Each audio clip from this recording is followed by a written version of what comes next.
Gilanoosh. Tarishi Bokana. Abgor, you flop! Greneth put down some. In this video I will be building a medieval manor for a Landgraab family. Specifically for a version of this family from my medieval makeover video, which I will link in the cards and in the description down below. My obsession with turning Sims 4 into Sims Medieval still going strong. This house, or this mansion, is the biggest thing I ever built in The Sims 4, and I love it, and I plan on building a full-on castle at some point. But I'm going way ahead of myself. When I did a video where I gave Landgraabs a medieval upgrade, or it would be a downgrade because they went back in time. Anyways, when I did that video, I thought that it would be cool to give them a house that would fit their new version of their family. And also, I hate their original house. I get that it's supposed to be like a modern family house for very rich family, but it's ugly. I can't even find another word to describe it. Or maybe it's a storytelling tool to show us that Landgraabs have no taste. And also I moved them from Oasis Springs to Willow Creek. That's just my preference. I think they fit more in Willow Creek, but if you decide to download this build from the gallery, you can put it on the lot where the original house is. It will fit. I chose the same size lot to build it on. The outside of this house is inspired or borderline copied from a picture of old European mansion that I found on Pinterest. I will put that picture on the screen if I can find it, because I actually started building this house in the beginning of July. I've been slowly building it and editing the footage for almost 2 months and a half at this point. So because of the exterior of this house, I wanted to put it in the greenery next to the river and not in the deserty landscape of Oasis Springs. And also I love this lot where I'm building right now. I rarely play here, or probably never, because my Sims usually broke, and this is like expensive part of Willow Creek. But I really like the river next to the house and this little hill on the other side. It all really adds to general vibe of the house. I don't know if any of you will actually decide to download it for your own game. I don't know how playable it actually is.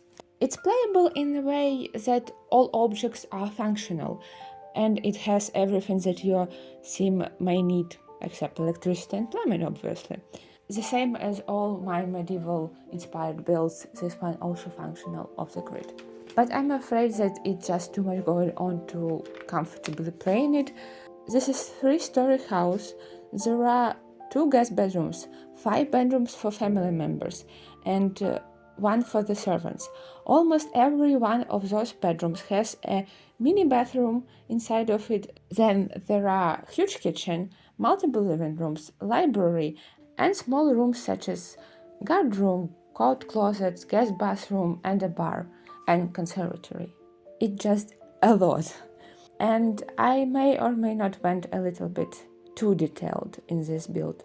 I was trying to not clutter too much, to not risk lagging, but I think it is lagging a little. But I also don't have the strongest PC, so it may be just my problem. Actually, by the time when I'm recording this voiceover, this build already has over 30 downloads on the gallery. So if any of you watching this video downloaded this build and played in it, please tell me in the comments if it's actually lagging or not. Because I'm actually very curious to know. Can I go even more detailed in the future builds? I really like the roof details on this build. It's almost Gothic on a budget. I love Gothic architecture, but it requires a lot more details. I also gave Landgraab's big fancy garden with tall fence going all around it and a big fountain in the middle. I'm calling this house a Landgraab Manor, but you obviously could put any rich family in it, rich enough to afford it. This house ended up costing over $500,000. So it's probably not only the biggest build that I ever made, but also the most expensive one. I added a lot of bird motifs all over this house. I decided that birds would be Landgraab family symbol. Don't ask why, it was over a month ago from me recording the voiceover. You will see a lot of owl statues from Paranormal and wall decorations with 2 doves from base game all throughout this build. There is a gazebo in the garden, or that would be considered a greenhouse or conservatory. There are plants inside of it, but the main purpose of it to just sit in there and have tea and play cards. So I don't know how much of a conservatory it is. Moving on inside, I actually have no idea what part of video you're seeing right now, but I will start talking about inside. We enter into massive living room. Next to the entrance there are also 2 little rooms, guest bathroom and coat closet. Closet is just a decorative room, but I like it. It's small and cozy. I would hide there. Living room, or a common room, or it could be a ballroom, is very big, very spacious. I put a wall for a fireplace in the middle, and behind it there is a dining room. Much smaller, but still fits very large table, made of 2 big dining tables. So you have a dining space for all of your guests. You will see a lot of blue accents throughout this build. If you watched my cover video, you may remember that blue is Landgraab family color, or Narcissus. Nancy's color. I always want to call her Narcissa. I know it's because of Narcissa Malfoy. Different family. Nancy's favorite color. On the right from living room there is a kitchen, and basically inside of the kitchen there is a guard room. Another purely decorative room. Is this the right place for guard room to be? Probably not. It probably would be right at the entrance, but there are no guards in The Sims 4. This is vibes only room. And vibes being heavily provided by a sword rack that I found on the Galery. It's made by StormDesign. I use a couple different rooms from the Gallery throughout this build. I will mention them as we go further in the video, but I also put their gallery names in the description down below, so you can go and check them out. I love using custom furniture from the gallery that doesn't use any custom content. It adds so much to the build. I think this sword rack and also painting tables that you will see later, created using tool mod, but you don't need to have a tool mod to put these rooms in your game. But be careful, if room has too much items in it, like small individual pieces, it can lag your game. Let's talk kitchen. I love this kitchen. I was struggling to make it look nice and not empty, just because how big it is. But in the end, I love this room. It has separate areas for cooking, for stoves, separate area for doing dishes, and more countertops on the other wall, pantry, but pantry is clearly overflowing because there is stuff everywhere. I wanted to make it look like people here constantly preparing huge feasts. So it's just a little bit messy but spacious for running around in hurry. Next to a back door there is a laundry area and a small table where servants could eat. I made this wall fountain from romantic garden into a functional sink by raising up fountain itself from a basement and sizing down actual sink. So this kitchen has 2 stoves and 2 sinks for a maximum efficiency. And next to a door to a backyard, there is also a door to a servant's stairs. So family living in the house will see people who work here as little as possible. As you may notice, servant stairs isn't light up by anything. It's very dark in there. It's because their employer's not very nice to them. From what I know, candles or torches that would be attached to a wall and burn all the time wasn't actually a common thing. It's more like a movies about olden times thing, because they need lighting to show you what's happening in the movie. Let's move on to the left of living room. I don't know where you are right now. I'm probably way ahead of the video. It is a long one. I honestly don't know if keeping it as one video was a good idea or if I should have split it into two. In the left from living room there are a conservatory, a small living room and 2 guest bedrooms.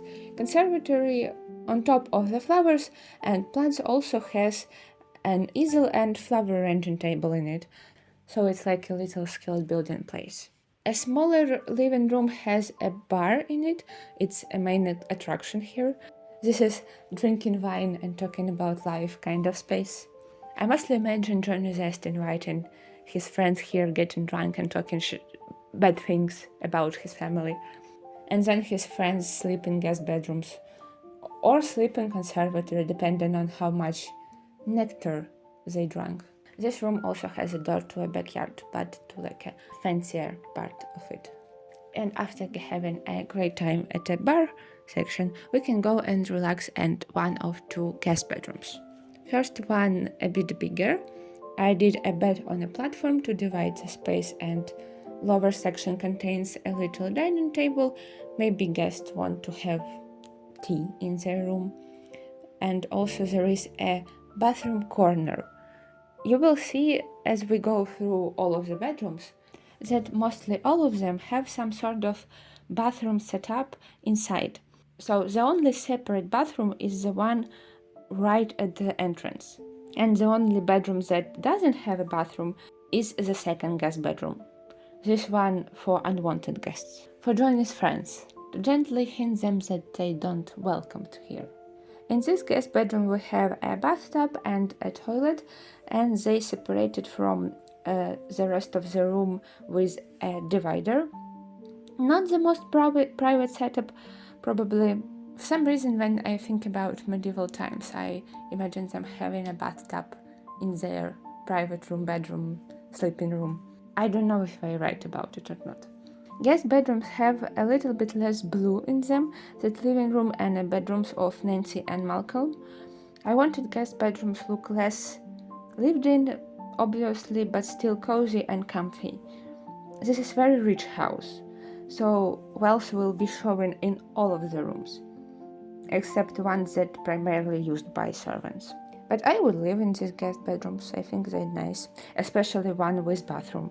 You could actually play like this, like create a sim that would be a Landgraab family relative that came to their house for some time, we don't know how long, and you could just live here as a guest. Don't play with Landgraabs, just observe them.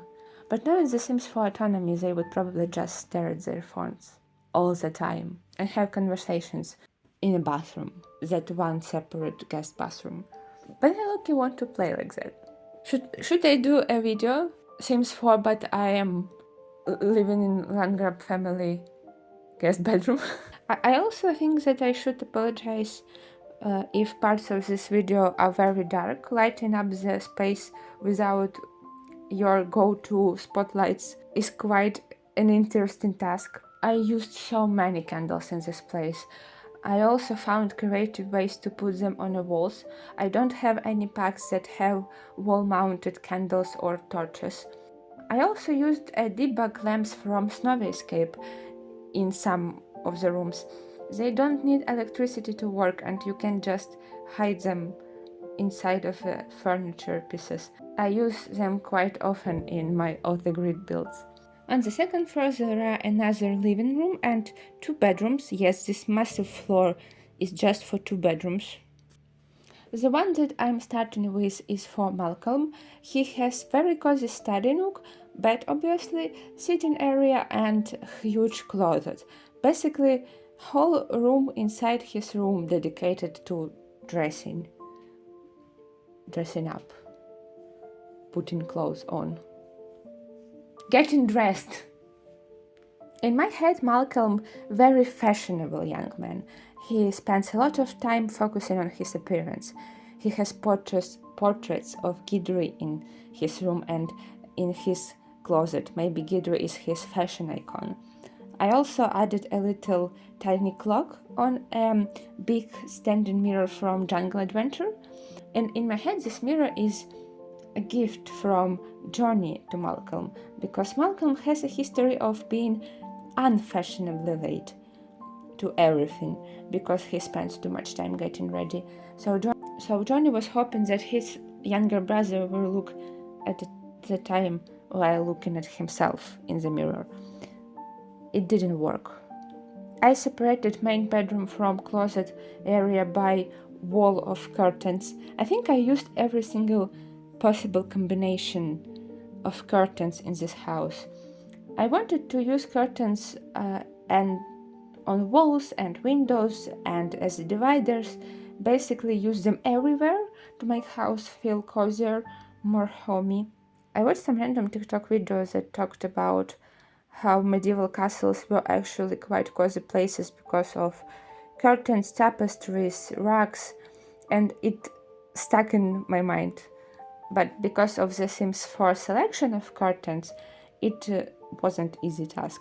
I used desert-like skid curtains a lot, despite the fact that they look very modern. But they just go floor to ceiling very nicely and come in all 3 wall heights, which I cannot say about literally all of the other curtains that I have in my game. On the very back of a Malcolm dressing room, there is a little bathroom area. They all started to look the same at some point, despite having very different layouts. I might just did too many bathrooms in one house. I used a combo of a wooden bucket and a jug in all of them, imagining that they would use them to splash themselves with water or carry water around. Also, I used a lot of towels on Jungle Adventure stool, and on top of that a Jungle Adventure basket with a soap in it, a soap being sized down towels in a color pink or white. This is my bathroom formula, medieval bathroom formula. Also, Malcolm's room has a sitting area next to the window, like a little nook with another mirror next to it. There are 3 or 4 mirrors in his room. After Malcolm's room, I moved on to Nancy's room, which also very big, fancy, and basically the size of decent studio apartment. I think I made a fully functional houses smaller than her room in the past, maybe even on this channel. She also has a little sitting nook next to the window, as well as desk, rocking chair, and a big closet, but not as big as Malcolm's.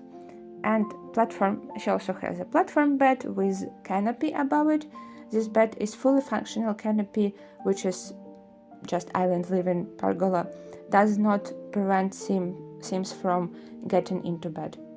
Right at the door, Nancy has whole living room with a couches and fireplace, and she also has a bathroom area / dressing area divided by the wall of curtains from the rest of the room. In her room, it's more bathroom than dressing space. Her toilet also separated by another set of curtains, but they look like they've been pulled closed. Sims can walk through them no problem. And all of the toilets in this house obviously look modern, because that's what we have in the game, but I did miss the chance to make a bucket as a functional toilet on the first floor. I only now thought about it. I could have raised a bucket from a basement and sized down a toilet, and it would make a functional chamber pot. I think it's called chamber pot. I think you noticed beautiful custom art that I'm using in the bedrooms and other living spaces. I exhausted all in-game art options on the first floor. So I'm using combination of paintings from FlowerCrownTeddy from the Gallery. I will put screenshots with names of the rooms on the screen. If you're interested in these particular ones, they're really pretty. The landing on the second floor also doubles as family living room. There are a big sitting area and a cozy nook for playing cards. I think about this floor as No guests allowed, private family space. And on the third and final floor, there are servants' bedroom, study that no one uses, baby Nancy's room, Johnny and his wife Marina's room, nursery for their future kids, Geoffrey's bedroom, and a library. There are a lot. And another living room, if we didn't had enough of those already. In the video I'm starting with servant's room. It's small, it's tiny. There are 2 beds, broken dresser, and a table with a bowl and jug as like little washing station. Unfortunately, we also don't know how many imaginary servants Landgraab family has. They could be sharing a single beds. After sad but quick room, I moved on to baby Nancy's room. If you confused about who is baby Nancy, in my Landgraab family medieval makeover video, I slightly changed Landgraab's lore, or not slightly, and added new family members, one of which is a Nancy's and Geoffrey's youngest child, and the only daughter. That Nancy named after herself, but for convenience, I'm calling her baby Nancy. She's a child and a kind of a forgotten family member, especially by her mother, Nancy, way too focused on her sons. I wanted baby Nancy's room be a little sanctuary for her, to be a place where she would have everything she needs. I started by making a fireplace nook, and in front of it there is a cozy blanket on the floor and toys on it. Maybe baby Nancy likes to sit and play here and enjoy the warmth of the fireplace. Then there is a bed with another pergola over it. This room has books and toys everywhere on the floor, on different surfaces. This is the place where baby Nancy can feel free, still lonely but free and comfortable. Nancy doesn't come to a 3rd floor, so her child free to make all the messes she wants. There is also a dressing and a bathroom area of this room, again with toys all over it and books. She has a love for reading. Also in her room she has a desk. It's very cluttered but very loved spot for her. She probably has a governess or like a teacher that comes to her to take care of her education. I quickly decorated studies that no one uses. It sounds intriguing, but in reality I just had no use for it. It's also the only room in the house that has a lot of red in it. I think it makes it spookier. Maybe this room has some sort of secret, a mystery hidden away in it. I think I made it red because at the time when I was building it, I was reading Jane Eyre, and in the very beginning of the book there was a red room that Jane's uncle died in, and she, being a child, scared of it. I think I was influenced by idea of a spooky red room. After red study, I moved on to Johnny and Marina's bedroom. Marina is another family member that I added. She is a wife of a Johnny Zest, or as I call him, John Landgraab. He met his wife in a different country, and at some point I also decided that Marina and John share a love for archaeology, maybe less of archaeology and more of traveling the world and collecting artifacts in different places. The whole 3rd floor is different from first 2. The rooms are smaller, decorations are different, there is significantly less blue, and John and Marina's bedroom probably the most different. No, the most different are gonna be Geoffrey's bedroom. Anyways, Johnny's bedroom has a fireplace, a canopy bed that I put together from curtains and yet another pergola from island living, a smaller dining table next to the fireplace, and a study area with bookshelves and a table with lots of trinkets from travels on it. I'm very proud of the divider that I made to separate bed from study area. I used half walls, wall decor pieces from Jungle Adventure and roof decorations as a columns. I love this room. This is probably one that I would choose to live in. It also has a small bathroom area tucked in a little nook, and in my head Marina is a painter, so I added an easel and table with watercolors and chalks from the gallery made by SatiSims. Such an incredible creation. This room would not have the same charm without it.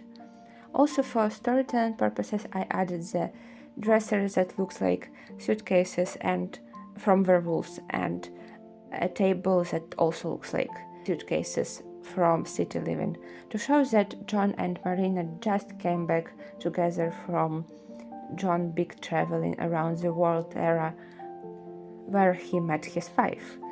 Or maybe they planning on going on another trip very soon together. Next to their bedroom there is a nursery for their future kids, or another I didn't know what to put in here room, but this one very nicely decorated and like red study. I put 2 beds in here tucked away in cozy nooks. There is probably a name for this kind of beds, but I don't know it. You can tell me in the comments if you know, if anyone's still watching this. Hello.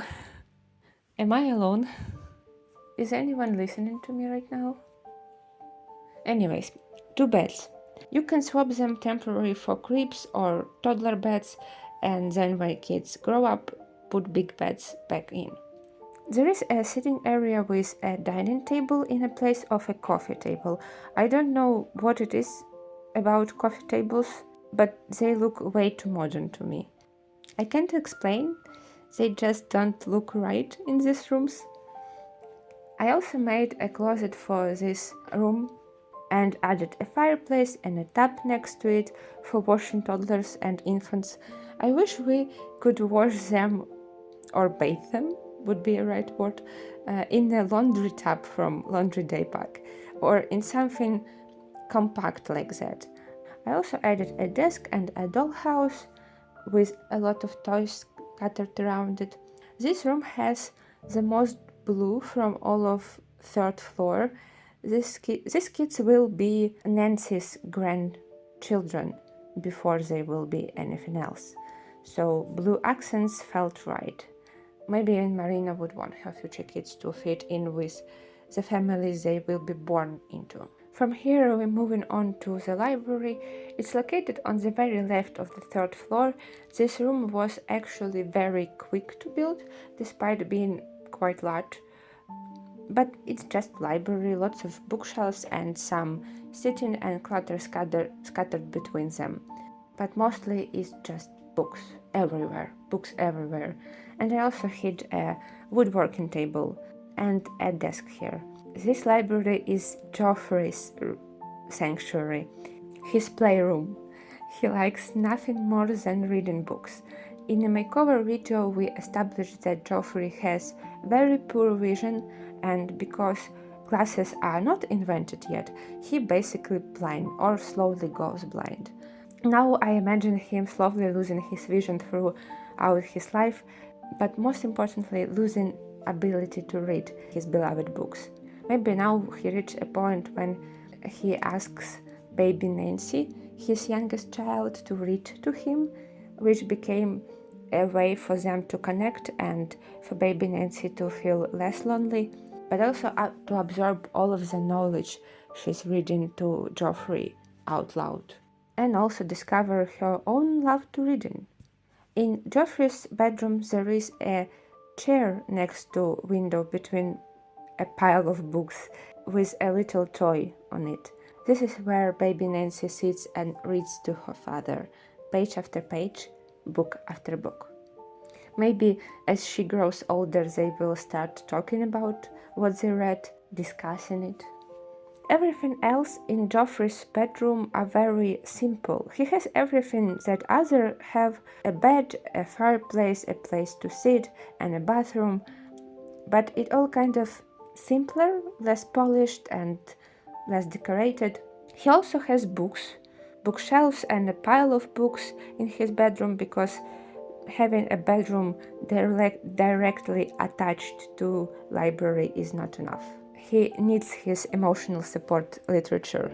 After Geoffrey's room, I quickly did landing on the third floor, which, you guessed it, is another living room, but this one has piano in it. And I moved on to a backyard. There are sheds for cows and llamas, place to grow food, place to hang laundry, and lots of debug objects scattered around to set the mood.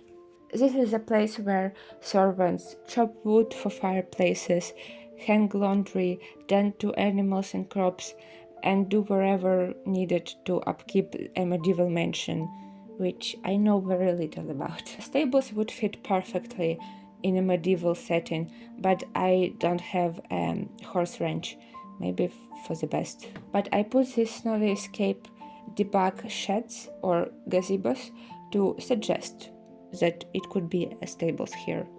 And there is a fancy part of backyard where family and their guests go. There are some benches, outdoor dining table, and swing set under a big tree. And that's all I have to say about Landgraab Manor. And despite how big and grand this build is, it's only a training before a final boss. Yes, I'm planning on making a ghost house into a king's castle. Give me another couple months. I don't know if this video is still going, but I am going to wrap up the voiceover. If you're still watching, oh my god, hello, maybe go drink some water. And most importantly, thank you. You made it this far. If you like this video, don't forget to leave a like, comment and subscribe. And I see you in the next one. Hopefully not in a month's time. Bye!